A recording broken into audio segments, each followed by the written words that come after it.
who currently lives in Houston and is a community organizer for the Black Alliance for Just Immigration. And I'm going to go ahead and let them talk a little bit more about themselves. Hi, good evening, everyone. Welcome all. I'm glad to be here. My name is Bonnie Okoth. I'm originally from Nairobi, Kenya, but I live in Houston, Texas, and I am the organizer for BAJI, which is the Black Alliance for Just Immigration. And as an organizer, we uplift, we engage, and educate the Black communities and the African American through outreach, advocacy, and organizing. Thank you, thank you. And then I'll leave the floor for Monty Hill. Hi, everyone. Thank you for being here. My name is Monty. I go by she, her. I'm also from Texas.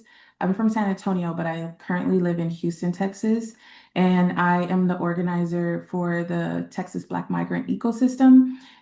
It's a small but mighty group. It was birthed out of BLMP's mission to support more Black migrants in the state of Texas. And there's about I want to say there's 9 organizations, but there's a lot of people, but 9 organizations that currently are involved with supporting Black migrants in the mission of storytelling and advocacy and organizing. Awesome, awesome. Thank you. Thank you all both for joining us. Mhm. And so, yeah, now I was going to say a little bit more about the Black Alliance for Just Immigration. They educate and engage, as Bonnie said, the Black and Black immigrant communities to organize and advocate for racial, social, and economic justice. And I'm very familiar with the work. I've done some partnerships with them in my previous job, so really excited about the conversation tonight. And then the Texas Black Migrant Ecosystem Project is again a collaborative comprised of politically aligned community members, leaders, and organizations committed to prioritizing and addressing the power building needs of Black immigrant and migrant communities across Texas. So both of these organizations are doing critical work in an area that I think is often overlooked. And so the conversation tonight should be pretty fruitful. All right, so let's go ahead and jump right into it. After more than a year of the Trump administration, we've seen so many Black communities being targeted, in particular, Somalis in Minneapolis, Haitian folks in Ohio. I wanted to ask just the most basic question of how have these policies and some of this rhetoric impacted some of the work that you all are doing? Mm. Do you want to go first, Bonnie? You want me? You can go first. That's fine. Okay. I will say first, because what I'm taught through a lot of these like workshops and movement building spaces, this isn't new. And this isn't just since Trump or the administration, since 2019. This has been going for a long time. These systems are harmful and they're designed to be harmful. And I do think when it comes to targeting particular groups and how has it impacted our work, um, I know it's a mixture of folks are organizing in deeper spaces.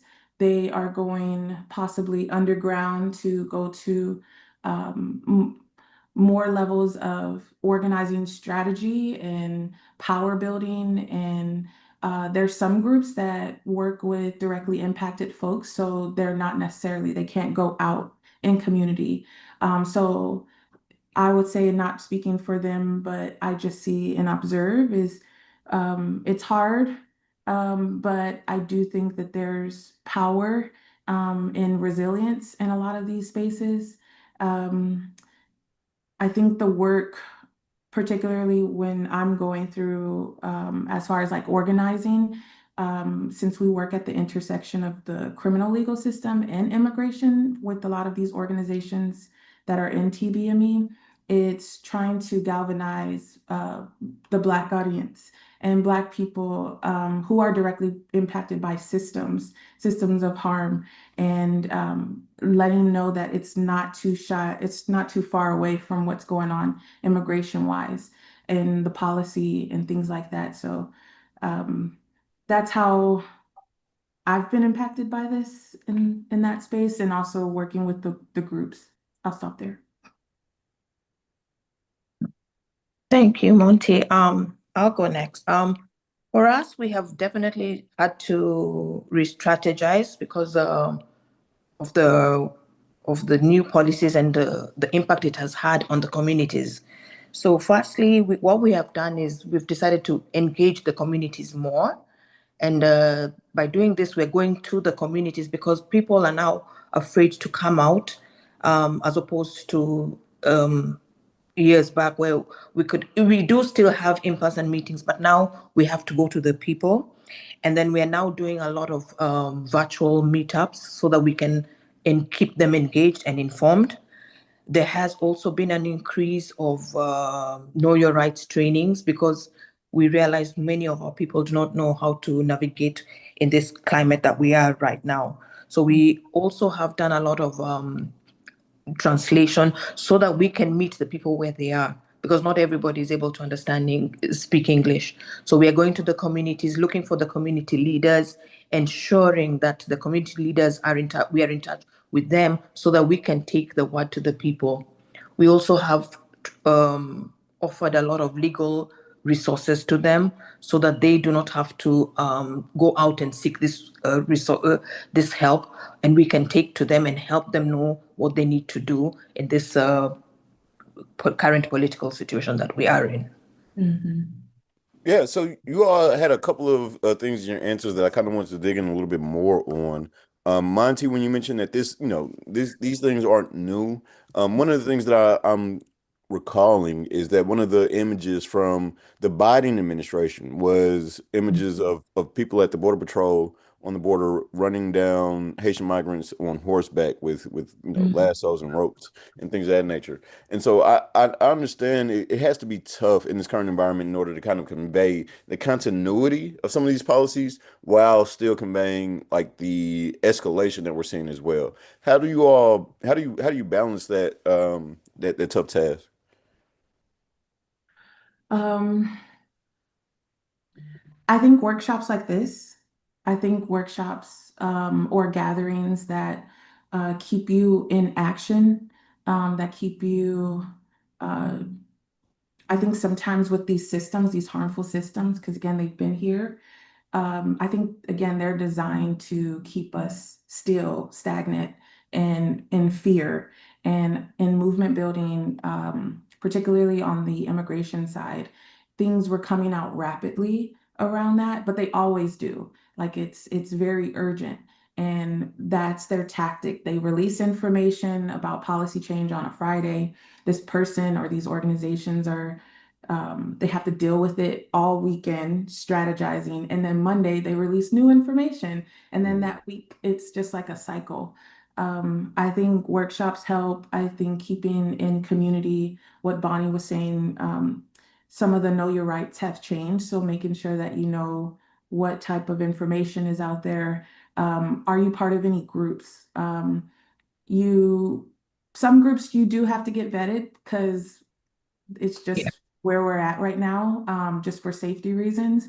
But there's private groups, there's like WhatsApp or Signal groups.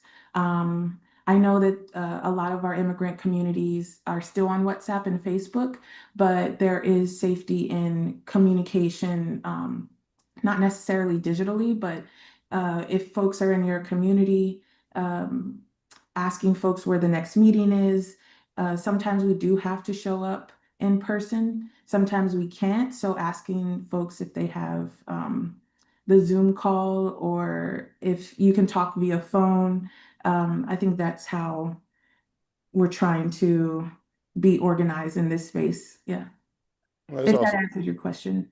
Yeah, yeah, no, of course. And then Bonnie, I wanted to ask, you mentioned that you all are going out into the community more, right? And making Yes. sure that the information is getting to the people as they need it in a way that they can best understand it while making sure it's translated and things of that nature. And so I wanted to talk about how some of your how you all came across your community centered approach, and how folks have responded to the way in which you've reached out and tried to work really collaboratively in a real collaborative manner with them in community.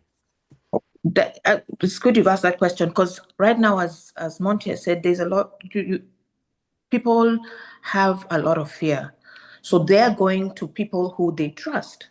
So when we talk of people who they trust, like for me, I'm Kenyan. So I approach the Kenyan community, the leaders, and the community already knows the leaders. So they feel this is a trusted source. That's Mm, one way what we are doing. So we target the cultural community leaders. The other way we're doing it is through the church.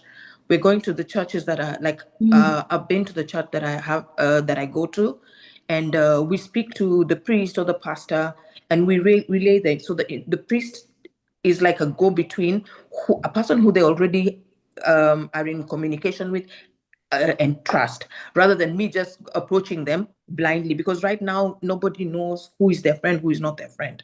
So mm, when you get, that's why we are doing what we're calling the mutual aid, to bring people who they already know into the space, train them, and we go out as part of that training, so they know that this is an ally of ours, not an enemy. That's awesome. Y'all are great guests because you're leading me right into my next questions.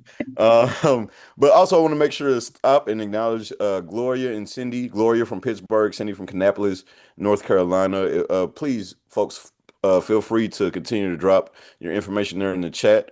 And we're going to move to our next question, which is we like to center faith as a key factor in caring for others and moving to action. And how has your faith informed your work? As you kind of mentioned, Bonnie, so I'll let you go ahead and start first. Oh, that I love this question because one of the things I'm very special. I love my faith, and I everything I do, I base it on my faith.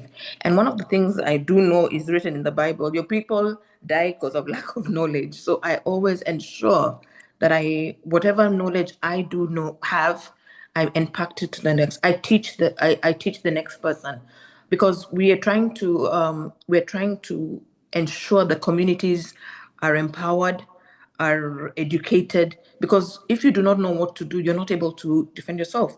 So while practicing my faith, knowing that I need to go out there, as opposed to just keeping all this knowledge to myself, I need to ensure that I spread it out to as many people who need it as much as I can.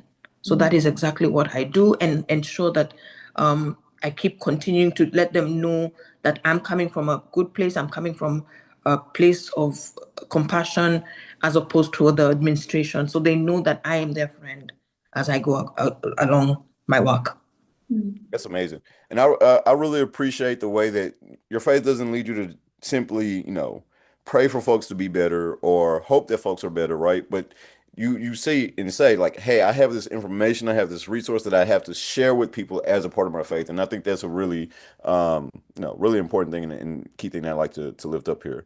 Monty, I'm gonna put you on the spot. How has your faith informed your work as well? I think the deeper the pressure, I guess, of policy change becomes, living in the thick of it, and then also being friends and close to directly impacted folks, I think it just gets stronger. I do think faith, uh, we're seeing in the prompter, moving in action. I'm in Texas, and Texas has become so, they've changed the narrative and the storytelling of like faith and spirituality, and um, it has been very right wing and very harmful, and people are scared to express themselves. And also, sanctuary spaces here in Texas have become harmed, and people are getting threatened. And I've been in movement building spaces with tons of immigrants here who have use sanctuary, like churches and things for seeking asylum, for support. There's with BLMP, there's a lot of Black migrants who are gender fluid, and it's important that churches still, and I hope that they could still honor that action and movement by putting up a pride flag and putting in their sermon and their speeches that everybody's welcomed here. And I think it has restored because we're seeing what's going on in churches in Texas. Um, uh, but yeah, it's only gotten deeper, and also I try to like not not let systems change affect what I'm seeing with my friends like Bonnie, and how close they are spiritually with the rituals that they show me when I go to their house or their gatherings. And I just try to be open and just know that it's it's something greater in movement building. So yeah. No, that's awesome. And again, you're leading me right into my next question of what are some of the spiritual practices that you've used to keep yourself grounded in this moment? Um, I was telling Bonnie yesterday, I know for me, like I mentioned, I'm in organizing, but my passion is like marketing and communications and all things weird tech stuff. So I understand how when they release information on a Friday or a Thursday, and you're just like, oh my God, doomsday. And then the weekend you're dwelling with all of this where it's supposed to be kind of like a liberation. Like the weekend is for me. And then Monday they have like a press conference and then the cycle goes on and then they do it again on Friday. I've been kind of focused on uh, culturally Japanese tea in the morning. I know Mm. in the morning, I like to just have some me time journal. A lot of the things that we're seeing or reading or experiencing as organizers or directly impacted folks, it can harm us in like a different way. And some of this, again, it's not new, but it's new to our bodies. So how we react, um, we just need to take it slow and be mindful that everybody globally is being affected by a lot of things. And so I just try to do that, journaling, being with friends. Bonnie, we just celebrated her birthday 2 weeks Oh, happy ago. birthday. Um, yeah, just trying to be more with community and friends and family and trying to center those spaces and all the things that they're doing because people are still having kids, still people are still creating, people are still living and loving. So yeah, those are practices that I try to keep. That's awesome. How about yourself, Bonnie? Okay. I first and foremost always have my personal prayers, which I don't take for granted. I wake up in the morning and I must pray for the day, for whatever I'm going to do. That one I take it very seriously. The other thing I do is I'm always involved in church activities. What like especially this is a very spiritual season for us because it's the Easter, the Lenten season. So I I am involved in the church activities. Then again, I do a lot of reflection. I do meditate, and I do have a lot of quiet time, and I Mhm. read. The other thing is I involve myself with my family and ensure I talk to them at least because none of my family is here. So every other day I must speak to one member of my family just Mhm. to keep in touch and keep my spiritual space growing as well. Mhm. That's awesome. So, Mhm. yeah, no, that's pretty awesome. We have a couple of questions here in the Q&A, but really quickly, I'd be remiss if I did not ask you, Monty, to explain to a lot of folks who may be listening who may not understand what the BLMP may be. I Oh. know, but we've just been using the acronym. Yeah, so for the folks out there that are new to Texas Black migrant ecosystem, it was birthed, as I mentioned before, through the vision. It was a collective group. Baji's part of the group. We Dream in Black, and BLMP stands for Black LGBTQIA Migrants Project. What was happening with the Haitians down at the border in Del Rio? Obviously, it was seen national, them being whipped, and a collective group of Black-led organizations, even grassroots was down there as well. They ended up coming together. I was actually a volunteer. I signed up. They sent out a basically like a call to action, like who Yes. who's willing to. Yeah, Bonnie was there, who's willing to come and participate and just have like a strategy session. And so BLMP worked with organizers and a consultant to help us take all the things that we're experiencing mentally and put it out on paper and strategize the next couple months. And then it's just turned into, we've been active for 3 years. Yes. 3 years. But yeah, it was through that BLMP. Hopefully they're on this call, but if they're not, you can find them at BLMP on like social. They are powered by the Transgender Law Center, and yeah, they're doing amazing work as well with advocating for folks and policy change and things like that. So yeah, that's how we were created. Yeah.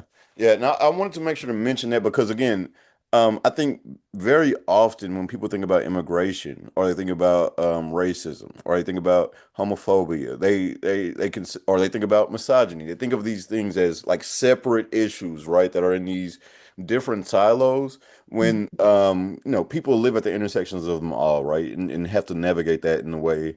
Um, that can present some challenges that people simply can't see when they keep them separate in their minds. Mhm, Um, so I want to make sure to raise that. mhm, mhm.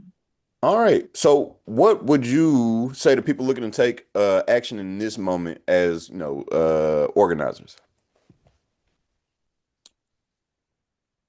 I would, Monica. okay. It- the first and foremost thing is join if you need to have your voice heard. By keeping quiet, we're not going to be able to empower ourselves, and the more we are, the better, the larger our voices are. So join the movement, join a community that's around you, that's near you. I don't know if this would be a good time for us to say that Baji has actually launched what we call a stop campaign, and it's basically what we're trying to do. We're trying to break the narrative that is separating the ICE from the police. Because Mhm, basically, what stop is it's an acronym for stop taking our people. mhm, It's we are fighting against the ICE raids that are ongoing. mhm, And so we have launched a campaign that is trying to break this machine. mhm. Yeah. Monty, how about yourself? Yeah, along with the Stop campaign, there's I would say for folks, again, I've been in like digital organizing spaces, and so organizing it's in all of us, whether you're behind the scenes or um, just a new person trying to get involved, there's a group out there. I would encourage you to find them on social. If you're not already connected with the group, I would do more action versus taking in the knowledge or receiving information or just resharing or posting on digital or socials like that. Action is the best thing that could help exercise your brain to understand how to rapidly respond if somebody is in a crisis, because any of us could be harmed by systems, and we are directly harmed by systems. As we saw in Minnesota, what happened to the organizers out there. And if you want to take action too, I would also encourage you to listen to the folks that are in the movement building spaces. Um, there's a lot of directly impacted folks that know what's going on and that could help you galvanize different missions or projects or anything like that. I would encourage you to listen to what they have to say, um, take note before you act or move, because I can be like that too. Yeah, Yeah, no, I definitely appreciate that advice to make sure to, take a breath, listen, figure out what's actually needed before you decide like I'm going to, save everybody or pitch in here, I know. or do my I thing. only say that because we do work. We can't, um, when folks go down to the border, not everybody can go with us to do border organizing because not everybody can, because they will get directly stopped by ICE. But there's other ways that they can go. So that's the reason why. Yeah. Yeah, no, that's awesome. And I think one thing I really like about the Stop campaign is the way in which you all frame, um, the different agencies and policing agencies as, the body snatchers, rather than trying to separate each out as, this one is worse than the other, and really trying to connect those systems together. So I really encourage folks to really check out the campaign. I think it's a really critical intervention in this moment in time, as people are, continuing to use rhetoric and, like, oh, we thought they were only going to get the worst of the worst, or we thought they were only going to target the criminals, without really too much consideration as to how that contributes to some of the carceral logic that has brought us to this current moment. So I definitely want to lift that up, and then also want to make sure to lift up the Know Your Rights work that you all are doing, as it's very critical as well. Yes, thank you so much. No, of course. All right, and so my next question, before I think we get into the Q&A from the audience, and again, if you have any questions, please feel free to ask them in the chat, and we will make sure to get to them. What are some of the biggest lessons you've taken away from your work so far, in this moment in time? Oh, one of the biggest lessons I've learned right now is that we cannot stop, because there's a serious need for what we are doing. And just like Monty and I and yourself cannot do it, we need everybody involved. Everybody has to get involved in this movement. And then we need to be able to impact more knowledge, because there's, again, people do not know what to do when things are, especially right now. So we have to keep on impacting that knowledge to everybody.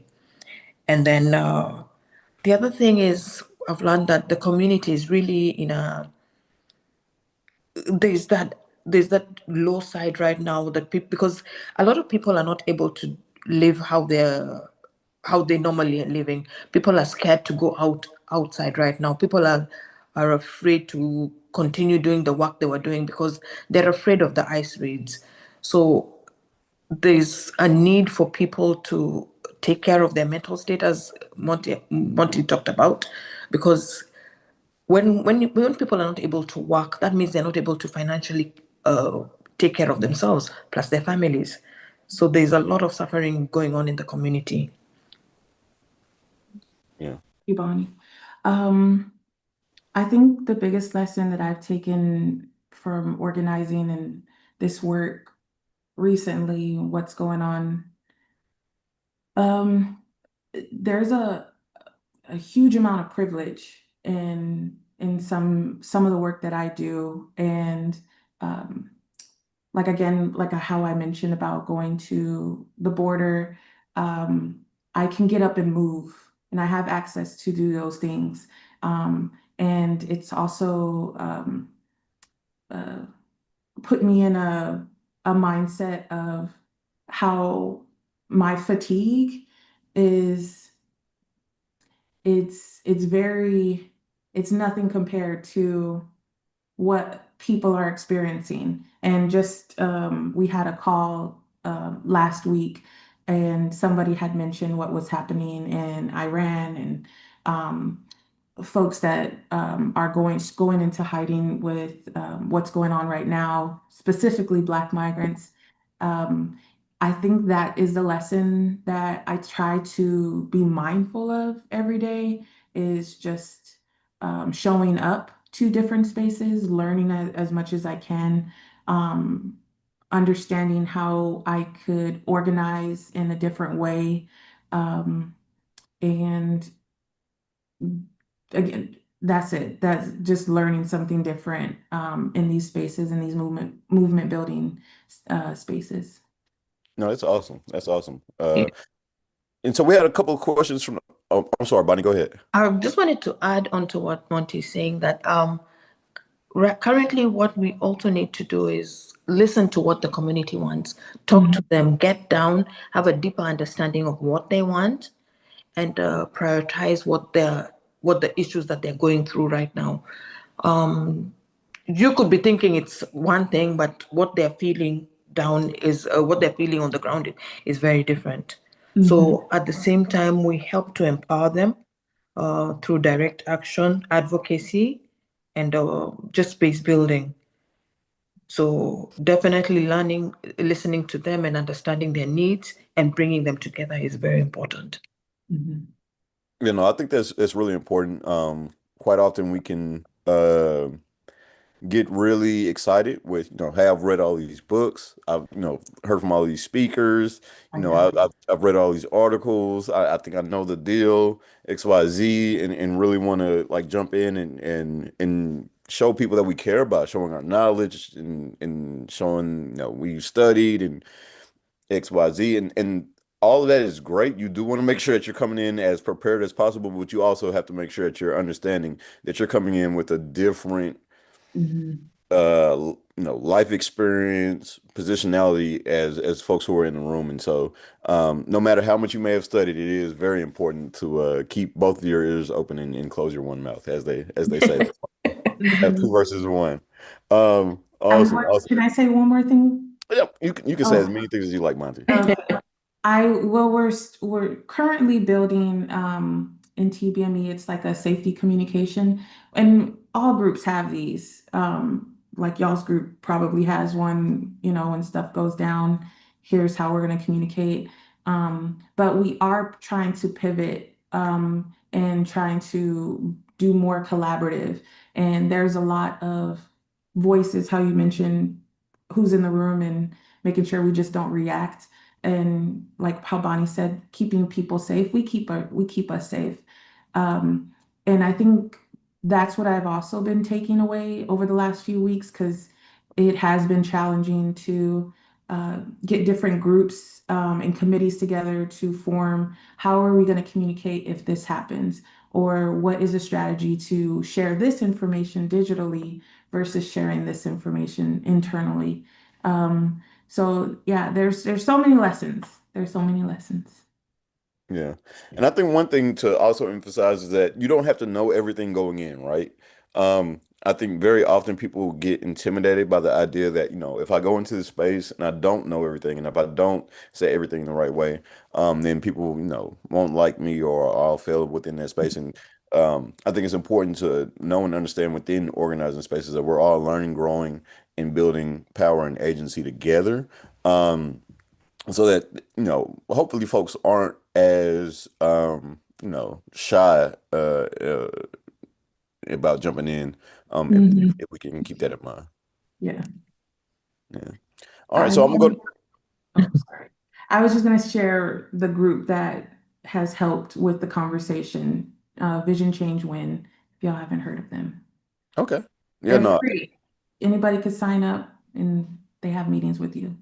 yeah, and we'll make sure to share that in our resources for our post webinar email as well. So vision change win. Mhm. All right, awesome, awesome.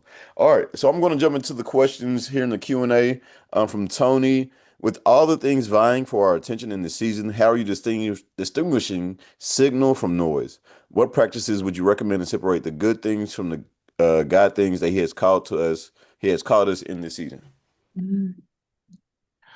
Um, Noise can show up with, I'm just going to go back to how we receive information. Um, and is this information factual? Is it true? How is the community being harmed? Sources, when you're getting information online or getting an article or anything like that, just make sure that um, it's it's it's coming from a place of like, okay, this person said this. It's not just clickbait or anything like that. Because I do think folks can go into their personal bias and start reflecting, and they could start sharing information. And that is not what the community needs to hear right now. And I'm pretty sure um, it's not good information to share that rapidly with a community that has been hearing doom information for weeks at a time. So that's just one that I can think of. I don't know about you, Bonnie.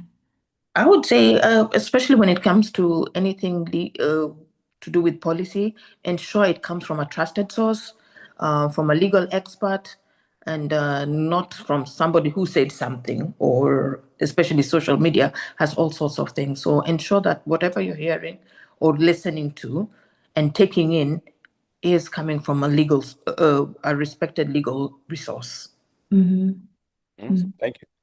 And then our next question, also from Tony, states that Dr. Stacey Patton states that the behavior we're seeing from this administration and those who support it are driven by fear and not power. How would you Mhm. respond to this? Yeah, it's fear mongering. Um, it's you. I feel like it's used to keep people still, and the word I used earlier was stagnant. Um, no change, like you can't speak up, having folks that feel silent during policy change, harmful policy changes when it comes to um, folks' body, autonomy on their body, on their education. We have a lot of um, folks who work in the domestic working area when it comes to Black immigration, specifically for where we dream in Black. There's a lot of folks in the domestic area, and so folks are scared to go to work. Like that's their livelihood. And then there are folks that are still show up during this policy change. So yeah, I definitely think it's used towards fear. It's not used like I don't even think people understand what the Constitution is. I think they're just making stuff up every time they go to that podium. But we're talking about this. Um, but yeah, that's what I'll leave it as, or I'll rant. No, you're fine. Yeah, there's definitely a lot of fear being peddled out there, and of course, by also seeing what we're seeing happening, that draws in a lot of fear, and people take conclusions out of what they see without verifying, and Yeah. that's why coming into spaces like this, coming into organized groups where people are having real conversations, is very important for you to know differentiate the truth from what you're hearing. I'll take a case in point is where in one of the workshops gatherings I was in, everybody was fearing to, though even those who are American citizens were fearing to travel back to their country because they had had rumors that people were being stopped at the airport with no clarification. And then we had a lawyer, a lawyer in the group who actually dispelled that rumor and said, no, as long as you have your proper documentation, you will and should not be stopped at the airport. But it's if you open the social media right now, everyone is fearing to go back home because they will not be let back in. But that is all things they've just heard and not verified. So it's Yeah. very important to keep attending such workshops where the actual legal people who know the policies and know what is going on and be informed all the time of the different policy changes that are happening. Amigos call too is every Yes. week. It's a huge group of folks that can share information and they share it pretty rapidly. Like what you hear either on a weekend or what's going on, you have a bunch of folks in the group that can say, "Oh, this is fake, this is real." There were even folks talking during the Super Bowl. So, yeah, I think not to cut you off, Bonnie, but yeah, tons of information trying to make sure that it's factual.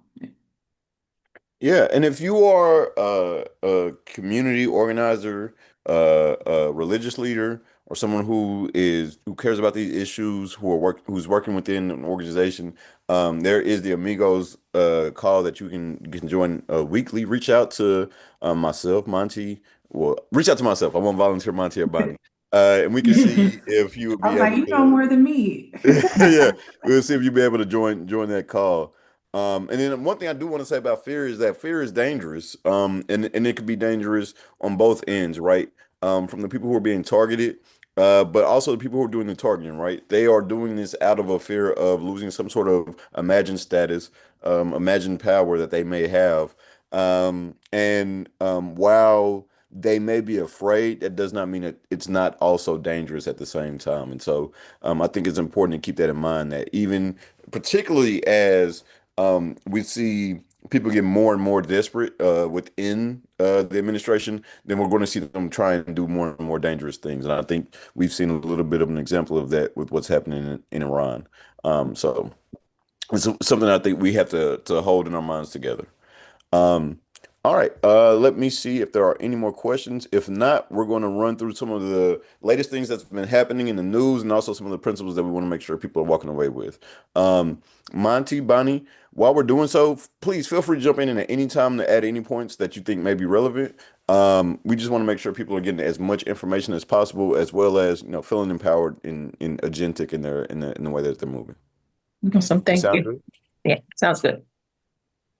All right. So one thing we want to make sure to remember, we mentioned this at the beginning of our series, that mutual aid is not charity, right? It's a collective coordination to meet each other's needs, usually from awareness that the systems we have in place are not going to meet them as they are, right? So we're seeing, unfortunately, a lot of this in action in Minneapolis and other places that are targeted by places like ICE and Border Patrol, where people, again, cannot go to work, when people are afraid to, and as a result of that, they can't pay their rent and they can't make sure they get food. And so people are coming together in order to make sure that they can meet their needs collectively. And so we want to make sure that people have and draw that distinction between mutual aid and charity. While there is a place for charity, it is like people definitely need charity, particularly in these tough times. We want to make sure that people are moving and understanding clearly the difference between the two. Uh, I'll pause there for any comments, questions, concerns. Folks in the Q&A. Again, please feel free to talk in the chat. Please feel free to ask any questions, and we'll make sure to try and answer them as fully as possible. And so, once again, asking folks to share in the chat, what forms of mutual aid has your faith community done so far? We'll stop here for about 5 minutes or so because we don't, maybe 2 or 3 minutes because we do not have a ton of time.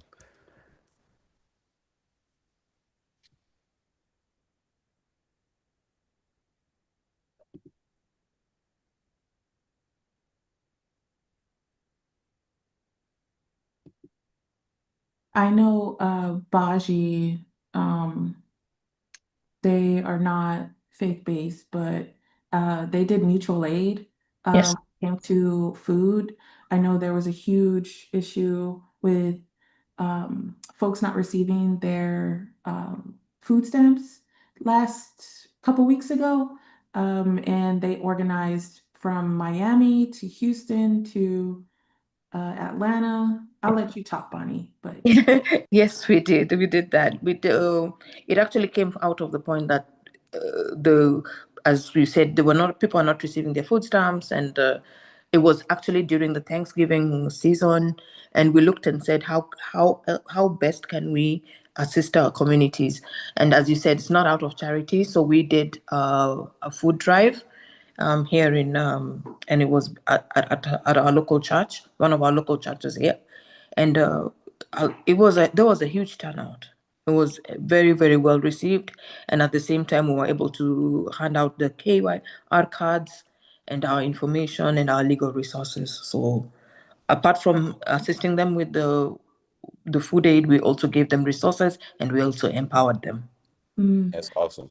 And oh, my bad. Go ahead, Monty. oh, I was gonna say particularly health for mutual aid. I know here in Houston, there might be in other spaces too. I'm interested to learn more, but I know the Harris County area, ICE has been heavily in Harris County. And I know we went to a meeting where they said they were going to support with free screenings, free dental screenings, HIV or STI screenings. And they also said, please don't call this or call this number if you don't want to come in, because a lot of folks are encouraged to come in person before they call to see who's at the door. So I thought that was thoughtful of them too. Yeah, no, that's really dope. And, one thing Bonnie, that you also mentioned that I want to make sure to mention is that tomorrow the Circle of Protection is having a webinar around the changes from the One Big Beautiful Bill Act, which Mhm. includes cuts to SNAP and Medicaid, and that's going to be at 4 p.m. Eastern Standard Time. I'm going to make sure to mention it at the end, but just understanding how the disruption to food aid has really impacted communities both here and abroad. I think it'll be really a really good conversation for folks to join. Um, yeah, and then one thing I want to make sure to mention is, as a former mutual aid here in DC, when we had the National Guard come out and the surge of federal policing, we had folks in the faith community make sure to come out and support and care for folks in our communities without housing, as those folks were being explicitly named as targets to some of that direct action.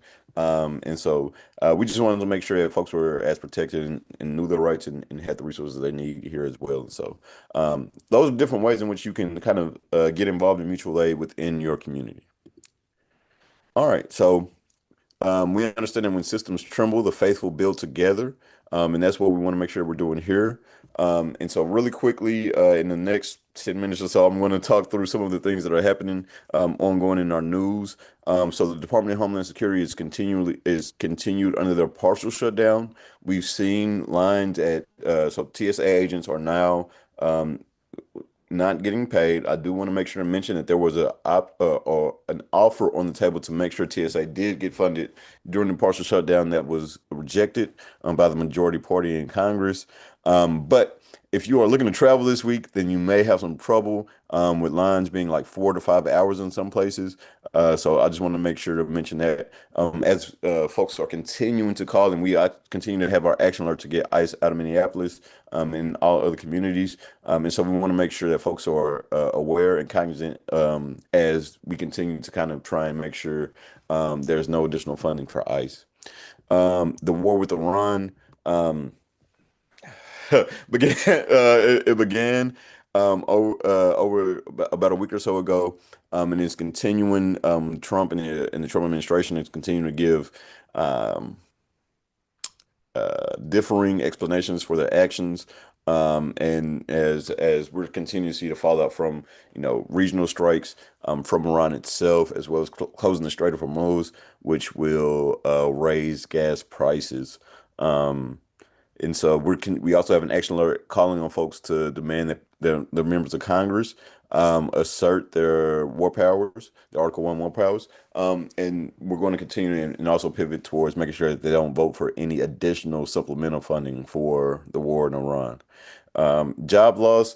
In February, we saw a revision to the job numbers. So we actually saw job losses over the last couple of months. It's tough in the economy right now, particularly as social services are being cut with, SNAP, Medicaid, the things that people need, housing first, the things that people need in order to make sure that they can survive. And so this news is another bad sign for the economy, but also a critical point to emphasize the importance of mutual aid and the faith community and helping people meet their needs in this time of need. Um, uh, in particular, we've seen a lot of folks who work for the federal government, particularly Black women, being laid off, and we want to make sure we're continuing to show up and support as people are struggling with struggling with job loss. Um, Please go ahead, Monty. No, I was agreeing with you. Okay. Mhm. We're also seeing food instability deepening. Um, and this is related to both the one above it and job loss and the one under with immigrants under targeted stress. Folks aren't able to go to work. Either they don't have a job or they're being targeted if they try to try to go to work. And it makes it so that it's hard for them to put food on their table, and rent on the table as well. And so we want to make sure that we're keeping that in mind. We also understand that churches and food banks are under strain with so much demand, and so we want to make sure that folks are reaching out to not only their federal congressperson, but their state congressperson to kind of let them know that hey, we need you all to kind of budget in these resources. We need SNAP. We need to make sure that people have the ability to either pay their rent or not get evicted as they're being targeted as they try to go to work and live their daily lives. Mhm.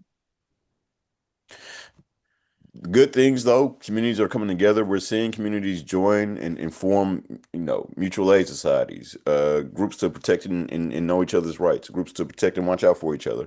And so we want to make sure that people remember that and understand that people are working every day in every place in order to try and combat these things.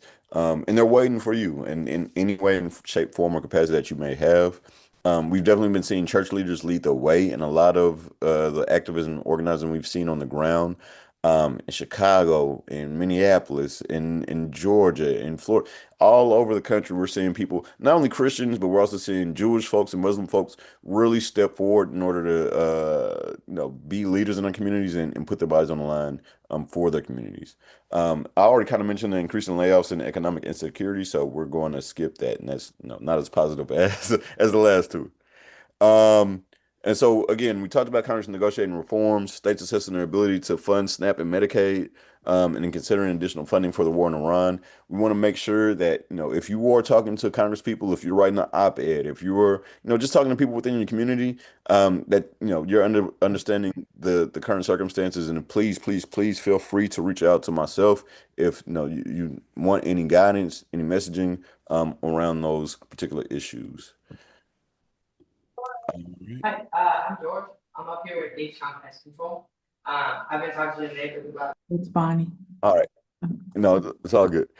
So just really quickly, we're going to ask as we leave, we're going to, ask you what you will do in your community. We're also going to send out a survey, some things that you can do in order to take action. Oh. All right. So things you can do in order to take action. Publicly use your voice. So things like op-eds, things like sermons, things like, hey, if you know office holder, give them a call and saying, hey, these are my thoughts on the subject. These are things that people are concerned about. I think could be really important. Bridging Divides is another webinar we're going to be having this week with being led by Moya Harris, that is designed to kind of help people get across some of those differences that they may experience and understand. So we're going to encourage folks to join that. Again, the Circle of Protection is also having a webinar tomorrow around the One Big Beautiful Bill Act. Mm. In order to kind of help people navigate and understand what's going on there. Mighty Networks is our online space for people to continue to hold these conversations. And we're going to make sure to share the Stop campaign in our post-webinar email so that people can make sure to join and support Baji in their work there, as it's a very critical campaign. Mhm. So any last words, any last questions from the audience? I'm going to throw it to hold on really quickly from the chat. Okay.